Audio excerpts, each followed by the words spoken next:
Good morning, class Earth. I am K.N. Mishra, your science teacher. Welcome all of you in online classes of science. Students, at present we are studying chapter number 13, which is chemical effect of electric current. This is today's homework which I have given to you. On page number 184, let's revise questions दिए हुए हैं. Page number 184 three questions हैं उसमें. वो तीनों questions आपको करने हैं. ये पहला होमवर्क है and second homework is fill up the table given on page number 186. Page number 186 आप अपनी बुक में ओपन करेंगे तो वहाँ पे एक टेबल दिया हुआ है. उस टेबल में कुछ चीज़ें आपको फिल करनी है, वो आप फिल करेंगे. ये दो होमवर्क आपके हैं आज के. Okay, now come to explanation part. Students, open page number 185 in your book. First of all, open page number 185. A topic LED is given over there. What LED means? LED means light emitting diode. Light emitting diode. Students, LED के बारे में पहले से भी आपको पता होगा. In your home, I think many LED bulbs are there in your home, in your bedroom, in your study room. LED bulbs. Before explaining about LEDs, light emitting diodes, I want to just recap whatever we have studied in this chapter in previous video. Students, we have studied about the insulators, about conductors. We have seen in activity 1 and activity 2 about the conductivity of electric current and heat through metals are very good. So conductors, किसको बोलते हैं conductors? Conductors are those which used to conduct electricity and heat through them. They are known as conductors. जिन चीज़ों के भीतर से होकर के electric current और हीट पास हो वो है कंडक्टर. और जिन चीज़ों से all the substances which doesn't allow electric current and heat to pass through them are known as insulators. जैसे ये मार्कर है, ये प्लास्टिक का बना हुआ है, ये इंसुलेटर है. अगर हम नेकेड वायर इलेक्ट्रिसिटी का नेकेड वायर उसमें हम इलेक्ट्रिक करंट पास करा दें और उसके एक पॉइंट को इधर और एक पॉइंट को इस साइड में रखें, तो बीच में टच करने पे आपको करंट नहीं फील होगा, इलेक्ट्रिक करंट नहीं फील होगा. क्यों? क्योंकि plastic is insulator, it is not conductor. And all metals are examples of conductors like iron, like nickel, like silver, like copper. All these are good electric conductors. आपके घर में जो wires हैं electricity के, उनमें जो भीतर एक मेटल का वायर गया हुआ है वो कॉपर मेटल का. ज़्यादातर इलेक्ट्रिक अप्लायंसेस में जो वायर्स होते हैं वो कॉपर के होते हैं. Okay, so students, we have studied about conductors, we have studied about insulators and in activity 2 और 1 we have studied about the conductivity of electric current through water. तो वाटर कंडक्टर है कि नहीं? Pure water is bad conductor of electricity. Pure water से electricity conduct नहीं होती है, तो वो इंसुलेटर है. लेकिन अगर हम वाटर में कुछ इम्प्योरिटीज़ मिक्स कर दें, for example sand, for example chalk powder, for example turbidity, अगर हम उसमें कुछ मिक्स कर दें तो वही वाटर कंडक्टर हो जाएगा इलेक्ट्रिसिटी का. अच्छी बात है ना. तो जो प्लेन वाटर है, जिसको प्लेन वाटर जिसमें कोई भी इम्प्योरिटी ना हो, that acts as insulator. Whereas the turbid water, lemon juice, cold drinks, sharbat, ruabja sharbat, all these are examples of electric conductors because turbid water can conduct electricity but plain water can't conduct electricity. ये सारी चीज़ें हम लोग उस activity में देखे थे, activity 1, activity 2. Now come to light emitting diode, today's explanation topic. Light emitting diode. I think all of you have seen LED bulbs in your home. in your study room, in your bedroom, LED bulbs. Actually LED जो होता है वो बहुत ही cheap होता है, वो सभी के पॉकेट के हिसाब से होता है, इसलिए LED जो है वो हम ईज़िली परचेज कर सकते हैं। इसकी कॉस्ट कम पड़ती है जी। जो नॉर्मल बल्ब है येलो कलर वाला जिसमें फिलामेंट एक होता है, वो हीट होता है तब आपको लाइट मिलती है, वो वाले बल्ब के कंपैरिजन में ये जो LED बल्ब है ये फ्यूज नहीं होता है, इसमें एलिमेंट है ही नहीं, तो फ्यूज क्या होगा? उसमें नाइक्रोम का एलिमेंट होता है, तो वो नाइक्रोम का जो एलिमेंट होता है वही हीट होता है, वही फ्यूज होता है। इसमें LED में एलिमेंट नाम की कोई चीज़, फिलामेंट नाम की कोई चीज़ नहीं होती है। तो since there is no filament, so question not arise for fuse.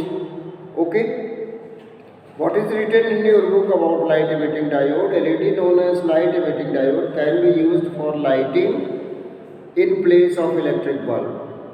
Electric bulb की जगह पे आजकल LED का यूज़ होता है। LED has the capability to be more sought after light source in near future at the place of CFL. CFL जानते हैं, फ्लोरोफ्लोरोसेंट light. CFL भी आप देखे होंगे। तो CFL को रिप्लेस कर रहा है LED, क्योंकि CFL यूज़ करने से इलेक्ट्रिसिटी का खर्च बढ़ जाता है, जबकि LED यूज़ करने से इलेक्ट्रिसिटी का खर्च घट जाता है, डिक्रीज हो जाता है। तो आपकी बुक में लिखा हुआ है कि ये जो LED है वो लाइट का बेटर सोर्स है नियर फ्यूचर में। किसकी जगह पे? CFLs की जगह पे। LED glows even when a small electric current flows through it. जो LED है वो बहुत थोड़ा सा भी अगर इलेक्ट्रिक करंट पास हो रहा है तो LED ग्लो करती है। हम आपको बताते हैं बच्चों, LED आपने देखा होगा साउंड सिस्टम में, वो रेड कलर और ग्रीन कलर की लाइट ऐसे जलती बुझती है, तो that is LED, light emitting diode. अब पहचान गए? आपके रिमोट में भी LED आगे लगी होती है, वो ग्रीन कलर की और रेड कलर की। जब आप चैनल चेंज करते हैं तो वो LED जलती बुझती है, ठीक है। तो आपने LED देख भी लिया, LED आपने समझ में लिया, और LED चीप है इलेक्ट्रिकल बल्ब से, इलेक्ट्रिक बल्ब से, इसलिए आजकल ये ज़्यादा यूज़ हो रहा है। और LED CFL को इन फ्यूचर में बहुत जल्दी पीछे कर देगी। Due to their high cost they are not in use much use, but once they become cheap they will be huge demand in the market. ये लिखा हुआ है कि अभी बहुत सस्ते नहीं है ये LEDs, इसीलिए मार्केट में बहुत ज़्यादा नहीं है, लेकिन जब ये इकोनॉमिक हो जाएंगे, इनकी प्राइस कम हो जाएगी, तब ये मार्केट में बहुत ज़्यादा होंगे। You must know that electric current produces a magnetic effect. बच्चों क्या आपको पता है? Do you know that electric current producing magnetic effect? क्या आपको पता है? अगर नहीं पता तो हम आपको बताते हैं। आपके घर में जो फ़ैन लगा हुआ है, जो सीलिंग फ़ैन है, जो टेबल फ़ैन है, उस फैन में आयरन होता है, और आयरन के ऊपर कॉपर वायर ऐसे टैग कर देते हैं, लपेट देते हैं, वार्म कर देते हैं वार्निश में, ठीक है।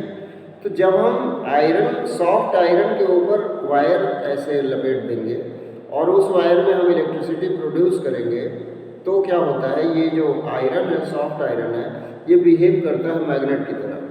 तो जितने भी फ़ैन हैं, कूलर हैं, और ये एग्जॉस्ट फैन है, ये इन सारे फैंस में सॉफ्ट आयरन होता है, वो कवर्ड रहता है मेटेलिक वायर से, यानी कि कॉपर से। उस कॉपर में जब हम इलेक्ट्रिसिटी प्रोड्यूस करते हैं, जब हम इलेक्ट्रिसिटी उसमें फ्लो करती है, तो क्या होता है, वो सॉफ्ट आयरन चेंज हो जाता है मैग्नेट में, और जब मैग्नेट में चेंज होता है तो वो ब्लेड्स को घुमाता है, जिससे आपको एयर महसूस होती है, ठीक है, आपको लगती है वो हवा। तो electric can produce magnetic effect आपकी बुक में लिखा हुआ है। When current flows in a wire, compass needle get deflected. Compass needle जानते होंगे आप लोग, कंपास नीडल, ये इलेक्ट्रिक करंट अगर किसी वायर में फ्लो कर रहा है, एक वायर है, इसमें इलेक्ट्रिक करंट फ्लो कर रहा है, अब यहाँ पे अगर कंपास लेके आए तो इसकी जो नीडल है ये मूव करेगी, इसमें फ्लक्चुएशन होगा, क्योंकि इलेक्ट्रिक करंट जब पास होता है कहीं से तो मैग्नेटिक इफेक्ट को प्रोड्यूस करता है। तो due to that magnetic effect Due to that magnetic effect, the compass, the arrow made in the compass moves, deflects. ये डिफ्लेक्शन होता है। तो मैग्नेटिक कंपास के नीडल का डिफ्लेक्ट होना ये प्रूव करता है कि इस वायर में इलेक्ट्रिक करंट प्रोड्यूस हो रही है, फ्लो हो रही है। ठीक है। The deflection in needle of magnetic compass proves that electric current flows through this wire. Okay, understood? Even if the current is small, the deflection of the magnetic needle can be seen. बहुत कम current भी अगर flow कर रहा है इससे तो भी magnetic needle में डिफ्लेक्शन होता है, ये आपके बुक में लिखा हुआ है। ठीक है। Now come to an activity number 3, to make another type of tester। एक टेस्टर बनाने के लिए लिखा हुआ है, लेकिन हम इसको एक्सप्लेन नहीं करेंगे। आप इस एक्टिविटी को घर पे पढ़ेंगे और समझेंगे। If you are having any problem in understanding this activity, then you can ask me on my personal WhatsApp number. Okay. तो it is necessary to wash, wipe and dry the ends of the tester after using it for testing each liquid. Observe and record in which liquid the magnetic compass needle shows deflection। ये लिखा हुआ कि अगर tester जानते हैं, tester जो आपके घर इलेक्ट्रिक इंजीनियर आता है वो टेस्टर से चेक करता है कि किस जगह पे इलेक्ट्रिसिटी आ रही है और किस जगह पे इलेक्ट्रिक करंट नहीं फ्लो हो रहा है, वो उस टेस्टर से पता चल जाता है। क्यों? क्योंकि टेस्टर के भीतर भी एक एलईडी होता है, लाइट इमिटिंग डायोड होता है। जब करंट पास करती है तो एलईडी जलती है और जब करंट नहीं पास करती तो वो एलईडी बुझ जाती है। ठीक है।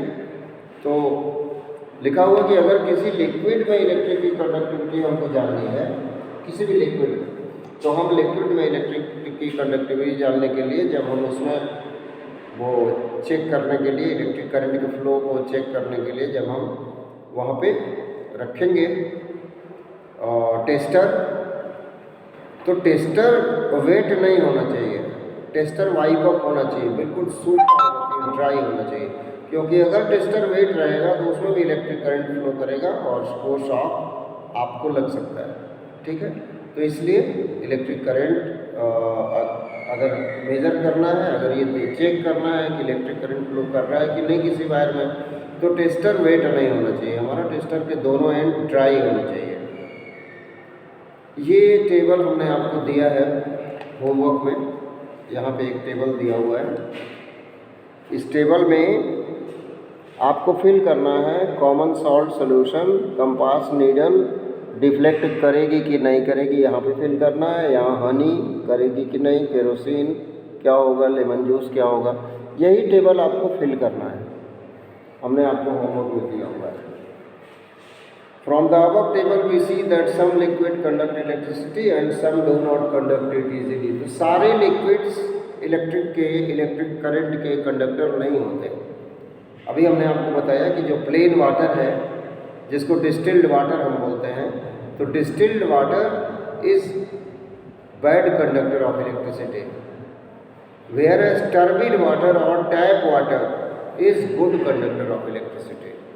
तो कुछ वाटर जो है, some of the liquids can conduct electricity and some of the liquids they don't conduct electricity because they act as very bad conductor और इंसुलेटर।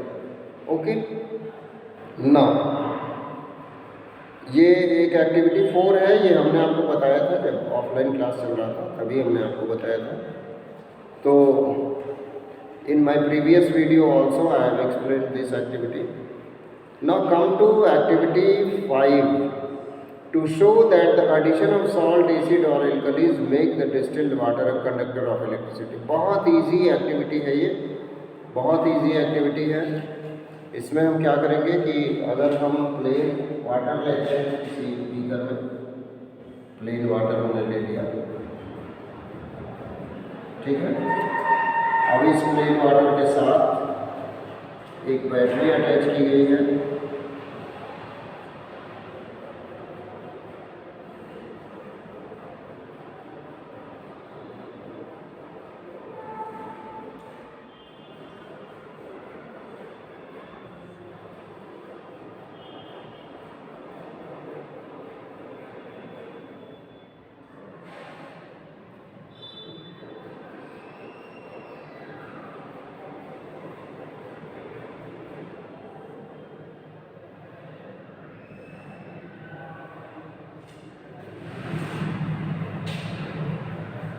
ये बल्ब है,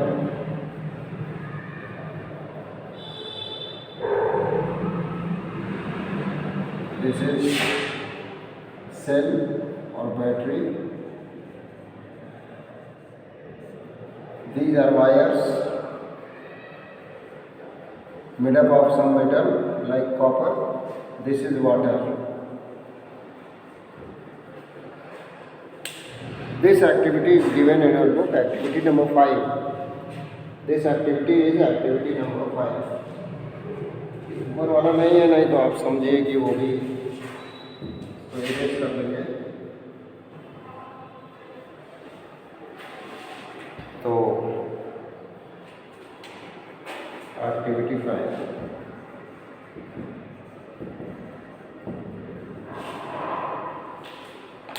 इस तरीके से कनेक्ट किया हुआ है।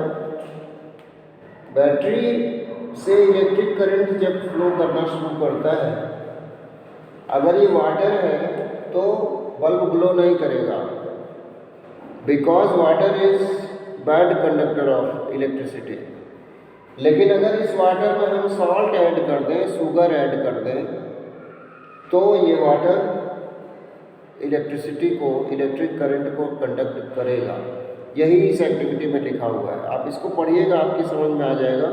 हमने पहले डिस्टिल्ड वाटर लिया है, इलेक्ट्रिक करंट फ्लो करके हम देख रहे हैं, तो डिस्टिल्ड वाटर जब पड़ा हुआ है तो ये बल्ब ग्लो नहीं करता। It means distilled water can't conduct electricity, can't conduct electric current.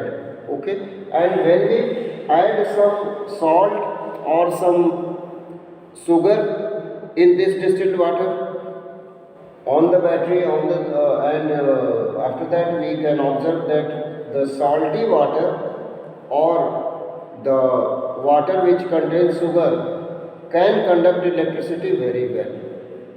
So turbid water or salty water is good conductor of electricity, whereas distilled water is insulator or is bad conductor of electricity. Okay, now by doing experiments with different solution, you will observe that bulb light up in case of tap water. जब हम tap water रखते हैं तो electric bulb flow करता है। जब हम tap water नहीं रखते हैं, इसमें टर्बिड, इसमें कुछ टर्बिडिटी हम मिक्स कर देते हैं, लाइक सॉल्ट, लाइक शुगर, तो ये इलेक्ट्रिसिटी कंडक्ट करने लगता है। ये एक्टिविटी समझ में आ गई होगी। Now after that chemical effect of electric current we will study in later online classes. Today we have studied about conductivity of electric current in various liquids. Do your homework which I have given here. Let's revise question 1, 2, 3 given on page number 184. You have to write down in your copies and fill up the table given on page number 186. This is your homework for today. Okay. Enjoy a nice day, students. Thank you.